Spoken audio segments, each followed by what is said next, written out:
Hola a todos y bienvenidos una vez más a vuestro canal Mentes Narcisistas. En el día de hoy quiero tratar una temática que me han comentado en la sección de comentarios y que no es otra que la de cómo acaban los narcisistas al final de su vida.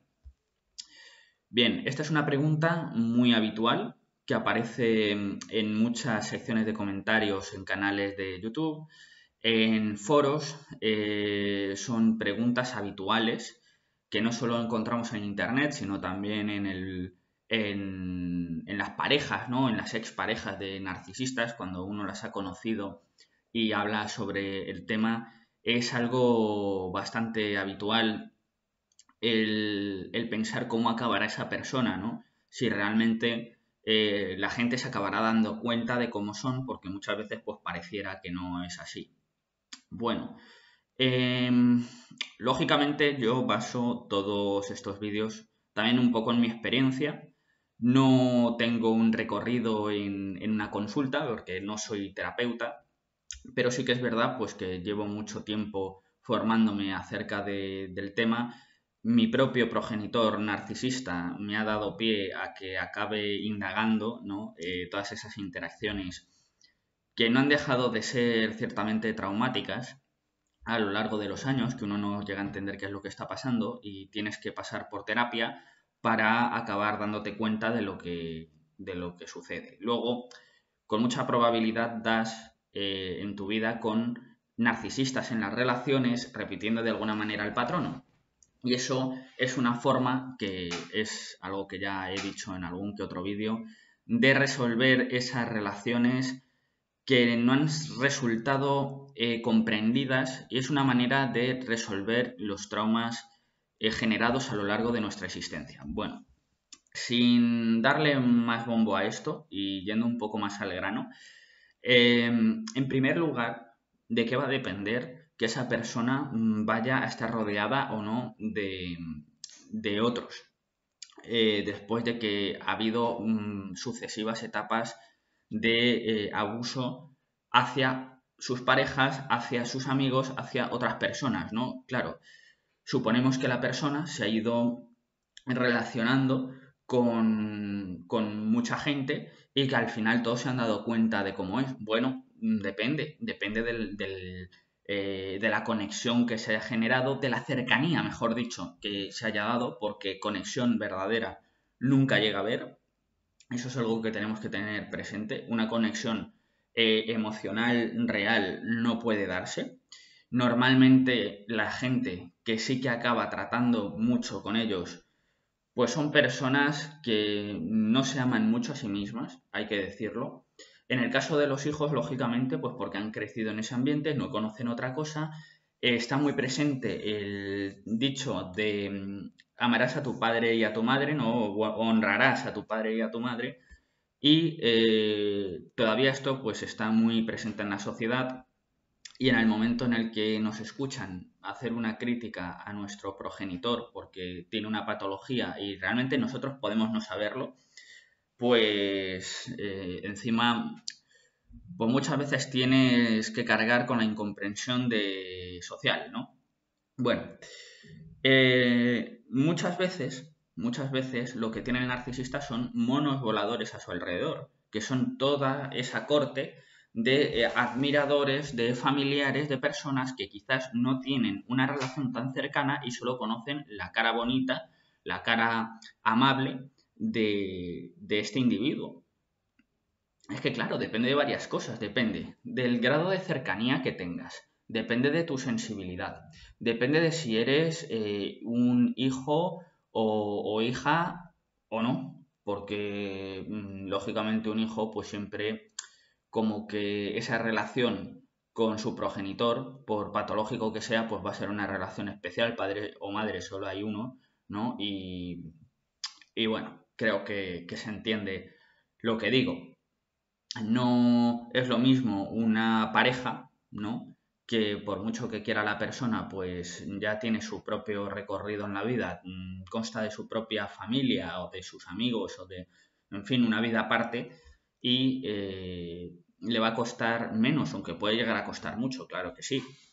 pero creo que siempre la posición de un hijo es más complicada. Así que, bueno, debemos de ver, ese sería el primer punto, el grado de conexión, pero no ya emocional, sino más bien de cercanía que exista y el grado de, por ende, de conocimiento del cómo es esta persona a un nivel realista, de una forma realista.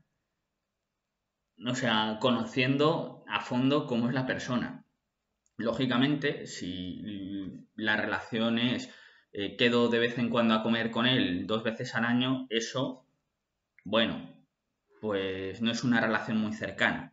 Claro, quien convive de puertas para adentro, y esto sería más evidente en los casos de narcisismo encubierto, que son más difíciles de, quizás, de descubrir y además mucho más frustrantes, porque en el caso del narcisismo grandioso o abierto es, como le llaman, un enemigo a cara descubierta, o sea, es que no intenta la persona esconder lo que es. En el otro caso sí, da una imagen absoluta de perfección, total y absoluta, ni siquiera es sociable muchas veces, es más como un prototipo así tímido de persona y que de puertas para adentro se vuelve abusivo. Ese sería además mi caso. El caso que yo he tenido, pues resulta muy frustrante, ¿no? Porque ¿quién va a decir que esa persona es tan distinta a cómo se comporta en su trabajo, a cómo se comporta en eventos sociales, a los pocos a los que asisten, porque ya digo, no suelen ser muy sociables muchas veces, que tenemos la idea de que son súper sociables y los que parten el bacalao y los que, en fin, son siempre el centro de atención en el sentido de que se ven rodeados por una multitud. Pues no siempre es así, es que el narcisismo tiene muchas caras. Así que ese sería el primer punto, es cómo es la gente que rodea al narcisista. Luego, en segundo lugar, el grado de narcisismo que tenga la persona y lo evidente que se haga. Porque si es un narcisismo, como ya digo, más encubierto, si es un narcisismo de un grado moderado, donde no está tan presente. O sea, la intensidad de los comportamientos no se mantiene siempre a un nivel de una enorme intensidad, sino que aparece como de una forma más sutil, más moderada, es más difícil discernirlo. Hay una autora americana que es Nina Brown, que en 1998 escribió un libro que es el patrón narcisista destructivo. En inglés sería Destructive Narcissistic Pattern y las siglas serían DNP. Bien, esto sería un tipo de narcisismo patológico que estaría un escaloncito por debajo de lo que sería el trastorno narcisista de personalidad, en inglés Narcissistic Personality Disorder, NPD, NPD. O sea, vemos que uno es DNP y el otro es NPD. Bueno, esto así como curiosidad, pero tiene su importancia porque el patrón narcisista destructivo o bien sería una forma de narcisismo patológico, el inicio de lo que sería el narcisismo patológico en el espectro, serían comportamientos, una constelación de comportamientos quizás algo menos intensos, pero que vendrían a conformar lo mismo, ¿no? O bien sería un escaloncito por debajo, o bien sería la forma más moderada de trastorno narcisista de personalidad.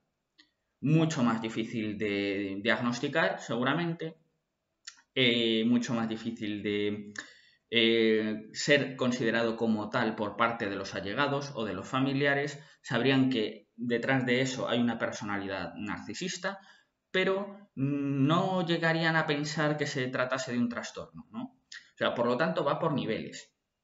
Un nivel moderado, un nivel ya medio, ¿no? Un nivel ya aún más agudo, así, o sea, iría en todo un espectro hasta llegar ya a niveles de narcisismo muy maligno, incluso ya psicopatía. Porque no olvidemos que todo trastorno antisocial, pues detrás de él existe también una personalidad narcisista. y es gente que tiende a saltarse las normas, que no encaja en las normas sociales, suelen ser mucho más impulsivos. Bueno, esto es un espectro, entonces, lógicamente, dependiendo del grado de conciencia de la víctima, que por supuesto va a tener que ver con la cercanía que tenga. El grado de conciencia también de esa persona, y hablo más por parte de los hijos, que han estado en una familia así desde pequeños y que les resulta normal, lo han normalizado, y entonces llega un momento en el que o bien se dan cuenta de que eso no es funcional, o bien se mantienen ahí con la esperanza de que la persona cambie, creyendo que todo es normal. Entonces de eso dependerá también de que se queden más o menos. Si la intensidad cambia, que a veces pasa, porque todo esto va por ciclos. Hay momentos en los que son amables, hay momentos en los que empiezan a devaluar muchísimo, lo pueden hacer de manera más sutil, de manera más aguda. Entonces, pues va a depender también de eso. Va a depender de la percepción del individuo sano y va a depender de la intensidad del narcisista. ¿De qué más aspectos van a depender? Pues conciencia no va a tener.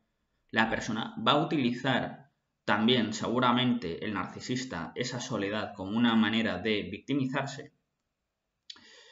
Y en los casos en los que hay narcisismo como una forma más, ¿cómo decirlo? Como un síntoma de otro problema, de otro trastorno, como puede ser, por ejemplo, el límite, en esos casos sí que la persona puede darse más cuenta, si sobre todo si es joven y si las cosas no le han salido como esperaba, porque recordemos que en eso consiste el narcisismo, es gente. No debe ser fácil, no debe ser fácil porque, ojo, una persona a la que no le va bien y que cree que el mundo se debe de adaptar a sus expectativas, si efectivamente le acaba yendo mal, pueden entrar en depresión y va a ser el único momento en el que van a ir a una terapia. Rara vez irán por otro motivo, desde luego por su narcisismo no, pueden ir por cuestión de adicciones, pueden ir pues porque les va mal en su matrimonio y realmente se preguntan a un nivel lógico, ojo, no a un nivel emocional, se preguntan por qué les va mal si ellos son tan perfectos, ¿no? Y esto suele pasar más en casos donde la persona es más joven. Ya cuando la persona es más mayor, es lo típico de que cuanto más mayor es la persona, menos probabilidad de cambio, y creo que es verdad.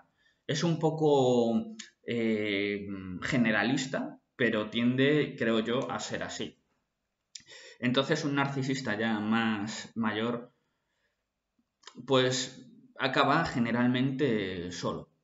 Acaba efectivamente generalmente solo. Creo que la gente que lo conoce bien sabe cuáles son los puntos tóxicos de esa personalidad. Intenta tratarlo lo justo y teme un poco también el momento en el que haga falta cuidar de, pues ya por una cuestión de vejez. Creo que sí, que serían momentos quizás difíciles para el hijo adulto de un narcisista, porque no puedes dejar a tus padres, ¿no? No puedes dejar a esa persona de lado, sin más, cuando, aunque haya sido a un nivel material, pues han cuidado de ti, ¿no? Y bueno, como pareja, pues claro está, la gente habla también, las parejas de un narcisista, pues al final pueden acabar hablando. No tampoco recomiendo mucho el ir a la siguiente pareja del narcisista a decirle nada, oye, ojo con este, porque es un pieza y es un personaje tóxico. Ellos van a estar bajo el hechizo de la idealización de ese narcisista y van a, pues van a interpretar tus palabras como nocivas, ¿no? No se van a dar cuenta. Así que luego pues se puede obtener una respuesta muy poco positiva si ese narcisista decide tomar represalias contra lo que tú puedes ir diciendo de él o de ella. Entonces,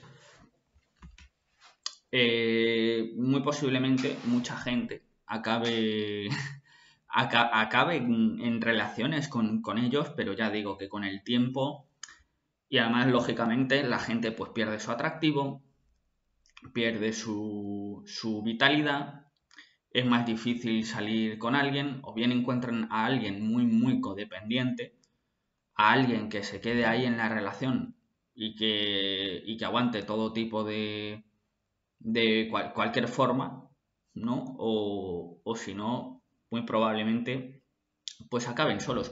No digo que vayan a ser infelices, porque feliz o no feliz, pues juzgar los sentimientos de los demás se hace complicado y creo que es inadecuado, pero sí que es verdad pues que necesitan de un suministro y eso seguramente sí que los va a hundir en depresión o los va a hacer sentir pues carentes del suministro, que al final faltos de energía, de lo que necesitan, porque es de lo que se nutren. No son personas como el resto de los mortales, en realidad.